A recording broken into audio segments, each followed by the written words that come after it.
Hello friends, Indian express daily news analysis में आप लोगों का स्वागत है। तो आज हम the Indian express the editorial section और द आइडियाज पेज से दो इंपॉर्टेंट आर्टिकल्स एनालाइज करेंगे। सबसे पहले जो आर्टिकल एनालाइज करेंगे ये है लर्निंग फ्रॉम लेनिन। ये कोरोना वायरस या कोविड-19 की वजह से जो विश्व की अर्थव्यवस्था की जो पतन हुई है, तो उससे हम लेनिनिज़्म या कम्युनिज़्म से क्या सीख ले सकते हैं, उसी पे ये आर्टिकल है। और ये आर्टिकल लिखे हैं डी राजा जी ने, जो कि जनरल सेक्रेटरी है CPI communist party of India के। और दूसरा जो आर्टिकल हम लोग एनालाइज करेंगे ये है आइडियाज़ पेज से, India can come out ahead. तो ये आर्टिकल लिखे हैं जन्मेजय सिन्हा जी ने, जो कि मतलब जो कोरोना वायरस की वजह से जो देश की जो अर्थव्यवस्था में जो इम्पैक्ट हुई है, उससे हम हमारे देश कैसे उभर सकती है, उसी पे हम ये आर्टिकल है। तो आइए चलिए एनालिसिस स्टार्ट करते हैं।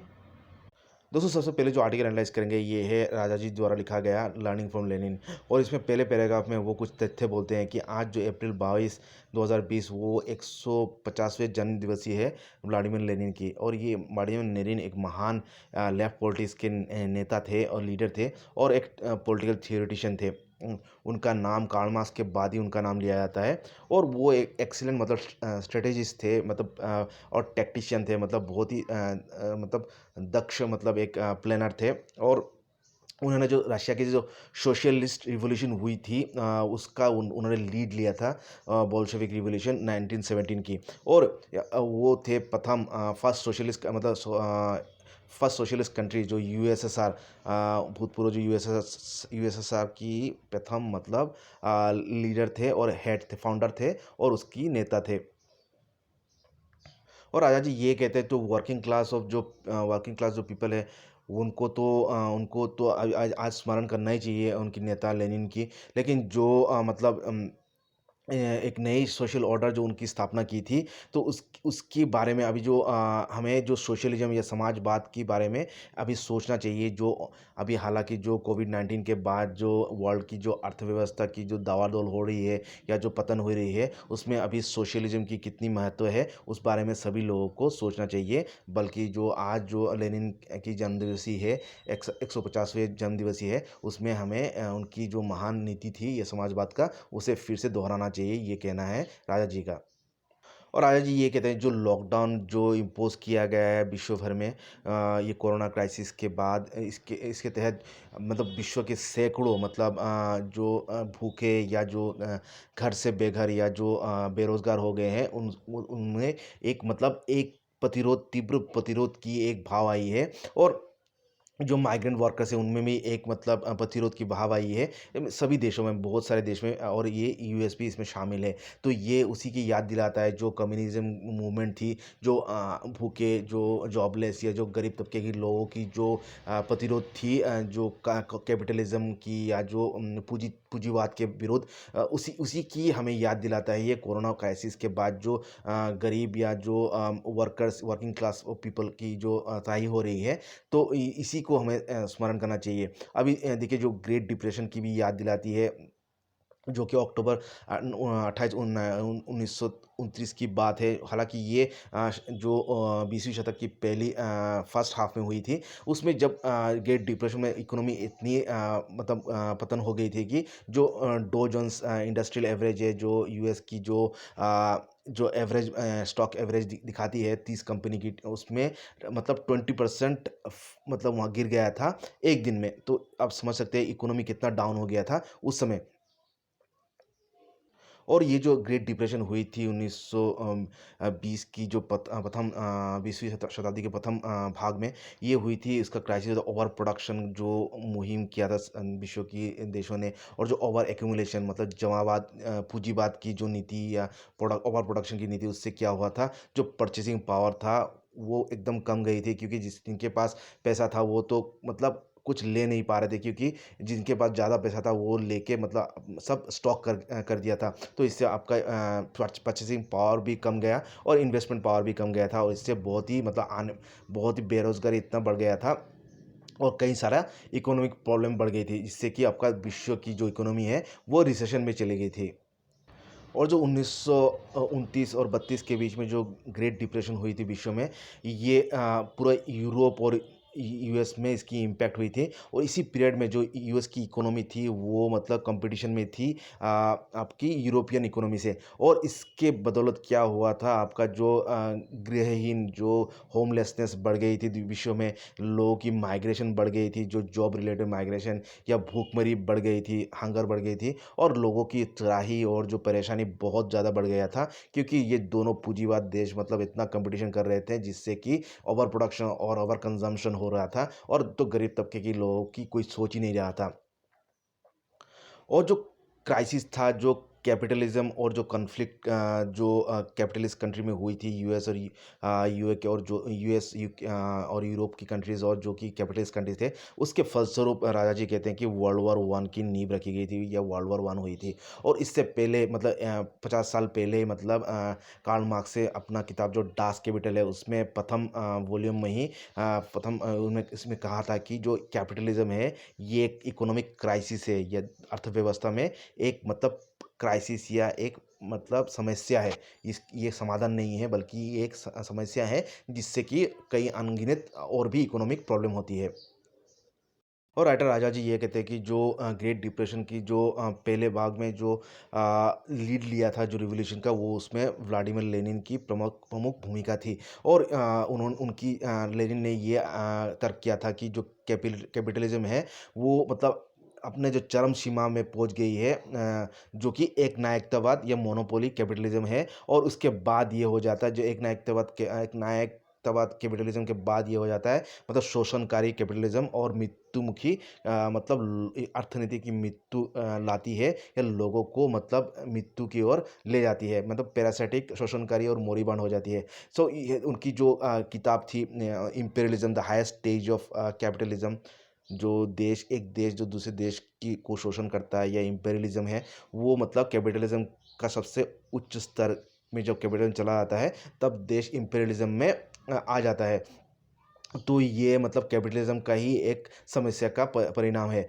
तो जो अक्टूबर रिवॉल्यूशन हुआ था आपका 1917 को, जिस बोल्शेविक रिवॉल्यूशन भी कहा जाता है, तो यही आपका ग्रेट डिप्रेशन और जो आपका वर्ल्ड वॉर वन के पटभूमि में ही क्या हुआ था। और अ, अ, और जो तभी मतलब जो यूएसएसआर को, तब जो बोल्शेविक रिवॉल्यूशन जो रशिया में हुई थी, तब यूएसएसआर को दुनिया में मतलब जो अमेरिका की मतलब जो कैपिटलिस्ट देशों की जो एक विपरीत एक ऑल्टरनेटिव के रूप में यूएसएसआर को देखा गया है। और वो मतलब एक नींव रखेगी जिसमें आपका सभी का समानता होगा, इकोनॉमिक इक्वालिटी होगा, और सभी को न्याय मिलेगा। तभी मतलब जो मतलब कैपिटलिज्म के विरुद्ध जो मुहिम थी उसमें से यूएसएसआर एक मतलब सभी की उदाहरण स्वरूप मतलब न्याय और समानता का एक उदाहरण स्वरूप रखा गया था, ये आपका बोल्शेविक रिवॉल्यूशन या अक्टूबर रिवॉल्यूशन की दौर में। और राजा जी ये कहते हैं कि जो ग्रेट डिप्रेशन 1929 1929 टू 1932 की जो दशक थी ग्रेट डिप्रेशन की, इकोनॉमिक डिप्रेशन की, उसका 90 साल हो गया है अभी। और उससे उसकी जो सीख हमें अभी भी, हम उससे अभी भी सीख ले सकते हैं, जो कोरोना वायरस की जो क्राइसिस से गुजर रही है विश्व की हर देश। और जो आज का जो दौर, या जो कैपिटलिज्म की जो मुहिम थी, या जो कैपिटलिज्म पे जो दुनिया के देश मतलब इतना मतलब आग्रह से उसके उतारू था, उससे क्या हुआ, जो उससे इनकम तो बहुत ही बढ़ गया था, और उसके उसके साथ जो इकोनॉमिक इनइक्वालिटी थी देशों में, वो भी बढ़ गया था। और जो हालांकि जो कोरोना वायरस जो क्राइसिस हो रही है, उससे जो अर्थनीति का जो इकोनॉमिक क्राइसिस या जो इकोनॉमिक इनइक्वालिटी, ये और भी बढ़ेगा, ये क्राइसिस कोरोना क्राइसिस के बाद, ये कहना है राजा जी का। और राजा जी ये कहते हैं कि हमें अभी ये अंदेशा करना होगा, जो कोरोना वायरस की जो इफ़ेक्ट होगा, ये हमारी अर्थनीति में या अर्थव्यवस्था में किस तरह का प्रभाव फैलाएगा। और ये भी कहते हैं कि कोरोना वायरस के नाम पे हमें अभी मतलब लोगों में भय और मतलब टेरर फैलाया जा रहा है धर्म के नाम पर। तो ये भी एक बहुत ही बुरा असर होगा हमारे अर्थव्यवस्था या समाज व्यवस्था में। और राजा जी ये कहते हैं कि जो बुद्धदेव थे या रविदास जी थे या अंबेडकर जी थे, उन सभी सभी ने जो संत रायदास या रविदास की जी का जो बेगमपुरा की जो उन्होंने स्वप्न देखा था कि एक ऐसा देश होगा जहाँ पे कोई ऊंच नीच नहीं होगा, कोई आर्थिक या सामाजिक बेमनस्यता नहीं होगा। तो उसी को हमें याद दिलाना होगा। तो हमारा जो जो बेगमपुरा जो संत रायदास या कवि रायदास ने जो जिसकी कविता लिखी थी या जिसके बारे में सोचा था, वो वहाँ पे होगा जहाँ जब तभी होगा, तभी संभव होगा जब एक मतलब भारत में सभी लोग मतलब बिना कोई भय या संकोच के या कोई चिंता या मतलब कोई परेशानी से या सफरिंग से लोग जी पाएंगे। मतलब लोगों का कोई भय संकोच भय भय नहीं होगा, कोई संकोच नहीं होगा, कोई चिंता नहीं होगा और उनकी कोई सफ़रिंग्स या पीड़ा नहीं होगा। तो तभी मतलब हमारे जो देश में एक बेगमपुरा होगी जिसकी नींव हमारे संतों ने रखी थी। और राजा जी ये भी कहते हैं कि मार्क्स और लेनिन की जो सिद्धांत थी वो हमारे जो महान बुद्धदेव या अंबेडकर जी या रायदास या जो हमारे जो पूर्वज थे या महान नेता थे या संत थे, उन्हीं के साथ एकमत है उनकी सोच। और जो लेकिन भारत में जो कॉरपोरेट कैपिटलिज्म की जो मुहिम है वो ये सोशलिज्म या जो आपकी जो लेनिनिज्म या जो कम्युनिज्म की वो नींव नहीं रखने देगा, क्योंकि जो राइट विंग फोर्सेस है वो विश्व के सभी देश में पावर ले चुका है, पावर एट चुका है। और हमारे भारत में भी राइट विंग फोर्सेस की दबदबा है अभी। और ये तो राइट विंग फोर्स जो है वो मतलब जो डेमोक्रेसी है उसको मतलब नस्ते नाबूद कर देगा, मतलब डेमोक्रेसी को मतलब चूर्ण कर देगा। और जो फैसिज्म है उसकी और बढ़ोतरी होगी, मतलब जो एक दल की एक नेता की जो रूल है वो और भी बढ़ेगा विश्व में। और हमारे भारत में भी ऐसा होने का संभावना है। तो अ, सो अब आज जो लेनिन की 150वें जन्मगिरह है तो हमें उनकी श्रद्धांजलि देना चाहिए। और हमें ये नहीं सोचना, हमें जो साधारण लोग हैं उनकी जो शोषण और जो उनकी जो गुलामी है या अर्थनैतिक सामाजिक या मानसिक तौर पे उससे उनको कैसे उद्धार कर सकें, उस बारे में हमें सोचना चाहिए। आज जबकि लेनिन की 150वें जन्म दिवस थी, तो उनकी जो महान आदर्श थी, मतलब पिछड़े हुए लोग या जो वर्किंग क्लास या गरीब तबके के लोगों की सामाजिक अर्थनैतिक और जो मानसिक उत्थान, उसी पे हमें ध्यान देना चाहिए। तो ये था आर्टिकल लर्निंग फ्रॉम लेनिन की एनालिसिस। तो चलिए नेक्स्ट आर्टिकल की एनालिसिस करते हैं। दोस्तों नेक्स्ट जो आर्टिकल एनालाइज करेंगे ये है इंडिया कैन काम आउट अहेड। ये जो आर्थिक दुर्दशा की दौर से जो इंडिया गुजर रही है कोरोना वायरस की क्राइसिस में, उससे इंडिया कैसे उभर सकता है या इंडिया उभर सकेगा, इसी पे कुछ सुझाव है। और ये आर्टिकल लिखे हैं जन्मेजय सिन्हा जी ने, जो कि चेयरमैन है Boston consulting groups of India के। तो आइए देख लेते हैं उन्होंने क्या सुझाव दिया है इस आर्टिकल में। देखिए सिन्हा जी ये कहते हैं जो कि इंटरनेशनल मॉनेटरी फंड की जो प्रोजेक्शन है या जो अंदेशा है, वो कहती है कि इंडिया की जो ग्रोथ होगी वो हाईएस्ट होगी इस साल में। और ये मतलब इसके साथ जो ग्लोबल जो ऑयल प्राइस जो घटी है, ये और भी एक अच्छा अंदेशा है भारत की अर्थव्यवस्था के लिए, क्योंकि इससे जो हमारी जो बैलेंस ऑफ पीओपी की जो डेफिसिट थी वो सुधरेगा। और हमारे जो और इससे साथ जो हमारा जो फूड स्टॉक्स है वो भी काफ़ी भरपूर है। और जो राबी की जो फसल है वो भी बहुत ही अच्छा हुआ है। और तो इससे हमारा जो आगे आगे आने वाला जो अंदेशा है अर्थव्यवस्था की, वो काफ़ी अच्छा आ रहा है। और मॉनसून भी ठीक टाइम में आने का अंदेशा है, तो इससे हमारा जो अर्थव्यवस्था है वो भी ठीक होगा और जो खाद्य संकट है वो भी नहीं होगा, ये कहना है या ये अंदेशा है सिन्हा जी का। और सिन्हा जी कुछ सुझाव देते हैं, 4 सुझाव देते हैं जिससे कि हमारा जो इकोनॉमी है वो मतलब वो ग्रो करेगा। तो पहले जो सुझाव देते हैं वो है मतलब प्रिंटिंग मनी, हमें मनी छापना है, मतलब मोनेटाइजेशन करना है। तो इससे क्या होगा, अभी तो देखिए डिमांड नहीं है लोगों में। तो एक जो अंदेशा थी कि जो प्रिंटिंग ऑफ मनी से जो हमारा इन्फ्लेशन बढ़ जाएगा, देश में इन्फ्लेशन बढ़ेगा, वो ये कहते हैं वो उसका कोई संभावना नहीं है, क्योंकि लोगों का अभी उतना डिमांड नहीं है। और जो प्रिंटिंग मनी छापने के बाद जो सभी लोगों को जो डीबीटी या डायरेक्ट बेनिफिट ट्रांसफ़र के बदौलत सभी लोगों को 2000 उनके अकाउंट में देना है अगले 3 महीनों तक। और सभी के जनधन अकाउंट में जो 2000 रुपया डालेंगे सरकार, उसके साथ जो हमारा जो फूड ग्रेन्स है, एफसीआई के गोडाउन में जो खाद्य है उसको रिलीज़ करना है। और ये कितना 65,000 करोड़ अमाउंट का हमें रिलीज़ करना होगा, क्योंकि देश के 13 करोड़ मतलब जनता मतलब बीपीएल कैटेगरी में आते हैं। तो इसके साथ जो एमएससीज है उनको भी मतलब जो माइक्रो स्मॉल एंड मीडियम जो खुदरा व्यापारी है उनको भी सरकार को हेल्प करना चाहिए, जिससे कि उनको बेनिफिट हो। तो ये तभी संभव है जो जब उनकी जो वर्किंग कैपिटल की जो कमियां हैं उसको पूरा करे आरबीआई की फंडिंग के थ्रू। इसके बाद सिन्हा जी कहते हैं जैसे कि यूके में किया गया था कि 80% जो एम्प्लॉइज़ है जो जीएसटी रजिस्टर्ड जो एमएससीज है उनकी जो एम्प्लॉई है उनको 80% सैलरी देना चाहिए अगले 6 महीने तक, जो कि मतलब जो एम्प्लॉइज़ मतलब उनके खाते में अंतर्भुक्त थे फरवरी तक, तो उनको सैलरी देना है आगे की 3 महीने तक। और इसके साथ सरकार को मतलब पब्लिक वर्क्स प्रोग्राम में जैसे सड़कें बनाना या इंफ्रास्ट्रक्चर है उसको और भी बढ़ाना है, और ये मतलब जो बजट प्लान से अतिरिक्त करना होगा। और ये सजेशन आए हैं जो चेयरमैन है चैम्बर ऑफ इंडियन इंडस्ट्रीज़ और national committee of infrastructure and public private partnership के चेयरमैन विनायक चटर्जी द्वारा। तो ये अगर पब्लिक जो इन्वेस्टमेंट है वो सरकार अगर बढ़ा देती है तो इससे ग्रोथ और भी बढ़ेगा।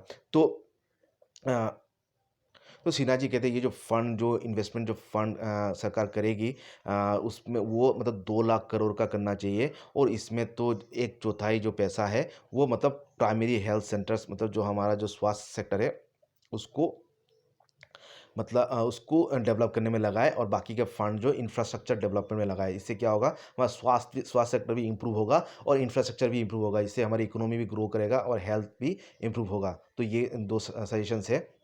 इसके अलावा अलावा सिन्हा जी ये कहते हैं कि गवर्नमेंट को ये जो हमारे जो एग्रीकल्चर प्रोड्यूस मार्केटिंग कॉरपोरेशन है उनको उनकी जो रिफॉर्म्स है वो करना है। और जो पावर डिस्ट्रीब्यूशन और प्राइसिंग उसको भी मतलब जो डिस्कॉम्स के थ्रू जो डिस्ट्रीब्यूशन होती है या उसकी जो प्राइसिंग है वो भी मतलब उसमें भी रिफॉर्म्स लाना होगा। और बैंक्स में भी मतलब गवर्नमेंट ओनरशिप मतलब 30% होना चाहिए। और जो बैड बैंक्स है या जो जो बैंक्स मतलब एनपीएस हो गए हैं उनको भी उनके बारे में रिफॉर्म्स लाना होगा। और जो तो गवर्नमेंट के पास जो टैक्स रेवेन्यू तो अभी तो लॉकडाउन के पीरियड में बहुत ही कम आ रही है, तो गवर्नमेंट को अभी जो मोनेटाइजेशन करना है, क्योंकि मनी प्रिंटिंग करना है, तो इससे क्या होगा सरकार के पास कुछ पैसा आएगा। और जो इसके अलावा जो देश में मतलब जो घरों में या जो मंदिरों में जो सोना है तो उसको भी सरकार मतलब काम पे लगा सकती है। तो ये इसके लिए हमारे प्रधानमंत्री जी को मतलब सभी लोगों को अपील करना होगा कि जो लोगों की जो गोल्ड है घरों में वो सरकार के पास जमा दे। और जो मंदिरों में जो टेम्पल्स में जो मतलब सोना है उसको सरकार ले सकती है। और ये आपका जो सोना होगा लगभग हमारे अंदेशा किया गया है 1000 टन्स ऑफ गोल्ड। सोच सकते हैं कितना अमाउंट का गोल्ड है हमारे लोगों के पास। तो ये वो थे $30 बिलियन।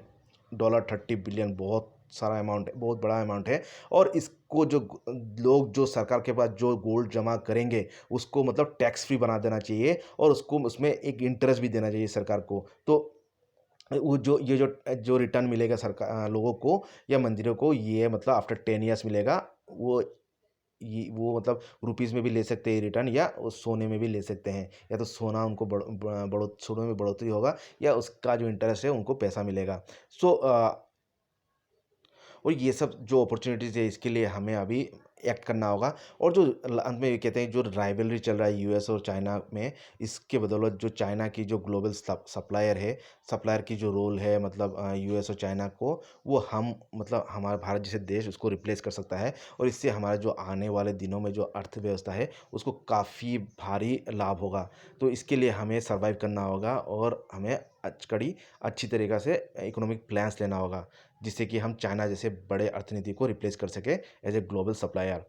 तो ये था article India can come out ahead का कुछ एनालिसिस और जनमेजय सिन्हा जी का कुछ सुझाव, जिससे कि हमारा अर्थव्यवस्था रिवाइव कर सकती है ये कोरोना वायरस की क्राइसिस के बाद। तो आशा करता हूँ आप लोगों को अच्छा लगा है तो लाइक कमेंट कीजिएगा और चैनल को सब्सक्राइब कर सकते हैं। तो थैंक यू।